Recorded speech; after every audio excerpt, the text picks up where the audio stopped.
In this video I shall explain bisection method, which is also called Bolzano's method or interval halving method.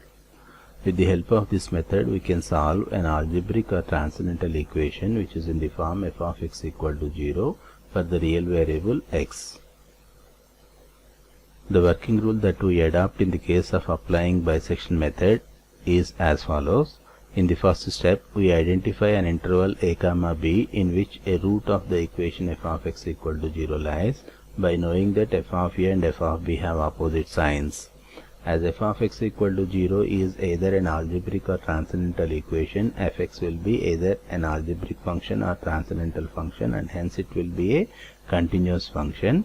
And by knowing that f of a and f of b have opposite signs, with the help of intermediate value theorem we can say that a root of the equation lies in the interval a comma b, and let that root be alpha, say. As the first approximate of alpha, with the help of bisection method we consider the midpoint of the interval itself, and we denote it with x1. So x1 is equal to a plus b by 2, which provides the first approximation of alpha. And on having this x1 value, the first approximation, we go for noting down the functional value. We calculate the functional value at x1, which is f of x1, and by calculating this f of x1 we go for comparing it with f of a and then with f of b to know whether fa comma fx1 have opposite signs or fx1 and fb have opposite signs. If fa and fx1 have opposite signs, then the first half subinterval of the interval a comma b, namely a comma x1, will consist of the root. Otherwise, the second half of the interval x1 comma b will consist of the root.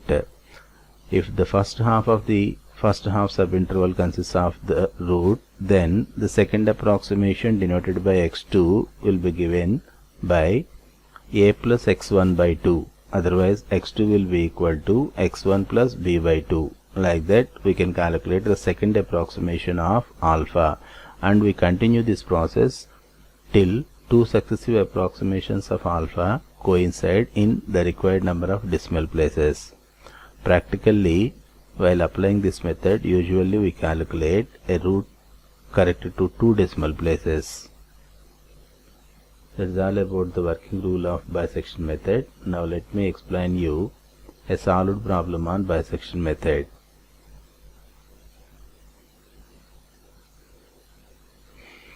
Here the problem is, find a real root of the equation x cube minus x minus 11 equal to 0 by bisection method. As the given equation is in the form f of x equal to 0, you just copy down the given equation, and the expression on the left hand side provides f of x, and then to identify an interval in which a root of the given equation lies, we go for knowing the values of finding out the values of f of 0, f of 1, f of 2, f of 3 in succession, so that two successive functional values are obtained with opposite signs. For this problem, f of 2 and f of 3 are obtained with the opposite signs. So with the help of intermediate value theorem we can say that the interval 2 comma 3 consists of a root of the given equation. And to apply the bisection method, we go for forming the tabular form consisting of 8 columns. The first column is consisting of n values, iteration number n values. The next column will consist of a values, b values. The second column consists of b values. The left and right end of the interval in which root lies. And in the next column we consider the midpoint of the interval as an approximate of the actual root, and then we note down the functional values f of a, f of x and f of b to identify an interval in which the root lies at the end of each iteration. So for the first iteration, n value will be 1, and the interval in which the root lies can be taken as the interval 2 comma 3 itself. So a value becomes 2 and b value becomes 3, and on having these a and b values, the midpoint of the interval a plus b by 2, 2.5, which provides the first approximation, you can denote it by x1. So the first approximation of the root that we are going to calculate will be 2.5, and at this x value we need to calculate the functional value. As you already have f of a and f of b values, you can just copy down here. You need to calculate only f of x value, and on calculating f of x value you compare it with f of a. If these two have opposite signs, then the bracketing of the root means noting down the interval in which the root lies can be obtained by a and x values. Whenever fx and fa have opposite signs, this interval will be provided by a and x values. If at all these two fa and fx have opposite signs, then surely fx and fb will have opposite signs. In such a case, x and b values contribute this interval. Like that, at the end of each iteration you need to identify the interval in which the actual root lies, so that this interval can be used for the next repetition.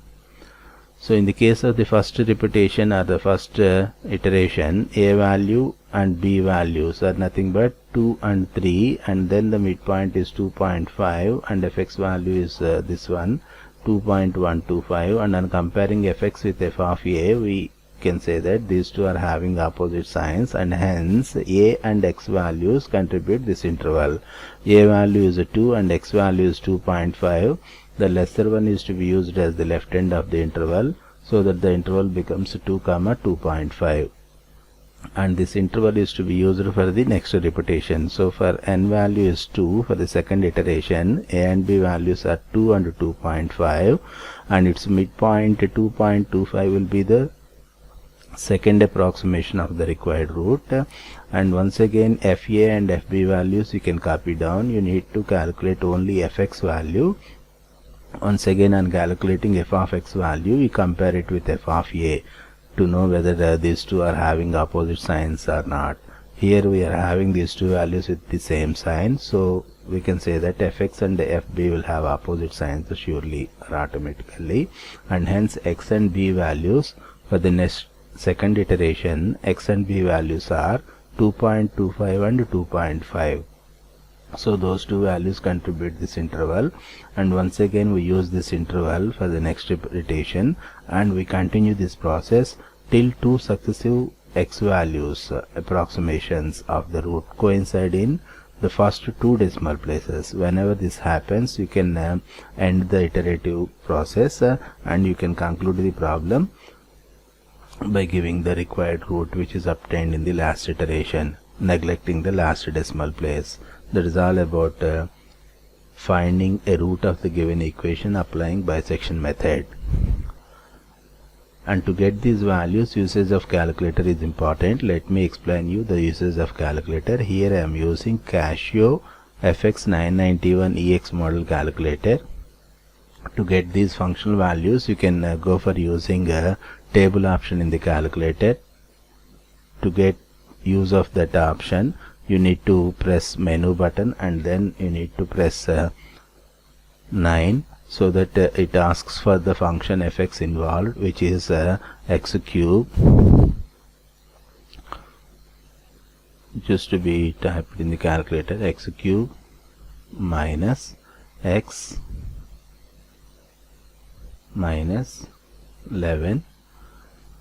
And then having f of x, getting f of x in the calculator, you just press equal to key. It asks for the second function g of x. As g of x second function is not involved in our particular problem, so let us take its value as 0 and then press equal to key again. Then it asks for the starting value.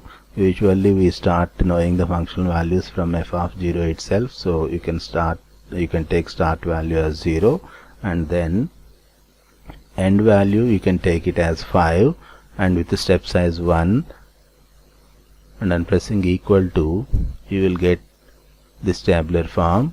The first column consists of the serial number, the second column consists of x values, and the third column consists of corresponding fx values. You can neglect the last column which is of gx values. So look at the first functional value, which is at 0, which is negative, at 1 it is a negative minus 11, so those values only noted here, and f of 2 is minus 5 and f of 3 is 13. Like that you can have the functional values at 0, 1, 2, 3 in succession, and you can identify two functional values with opposite signs to know this particular interval in which a root of the equation lies. And then by identifying that interval, to apply bisection method repeatedly, you can once again use the calculator. A plus b by 2 formula can be used using the calculator. We need not calculate each time a plus b by 2. Just by using this expression a plus b by 2 and then on pressing calculate key, it asks for a and b values. A value is 2 and on pressing equal to, it asks for the b value which is 3, and again on pressing equal to key, it provides the expression value which is 2.5. So on having x value, we need to calculate f of x value. To calculate f of x value, you go for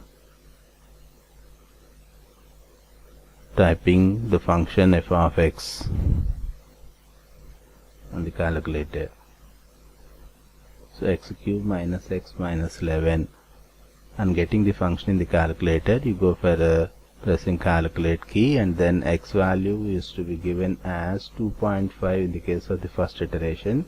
So give 2.5 and then on pressing equal to key, you can get the functional value which is 2.125. Whenever fraction is displayed, you can use ST button to get its equivalent in decimals. So 2.125. So that can be noted here. So on having fx value, you can compare with f of a and then with f of b to identify this particular interval. So once again for the second iteration, you need to get x value, so that to use calculator, you can use up arrow from the navigation buttons, so that you will have the expression a plus b by 2 once again. You press calculate key once again, it asks for a and b values. For the next iteration, a and b values, for the second iteration, a and b values are 2 and 2.5. So provide 2 and 2.5 values as a and b values, 2 and 2.5, b value is 2.5. So providing those two values of a and b, you will get x value as 2.25. Okay, you can note down here. And to get the functional value to 2.25, once again you use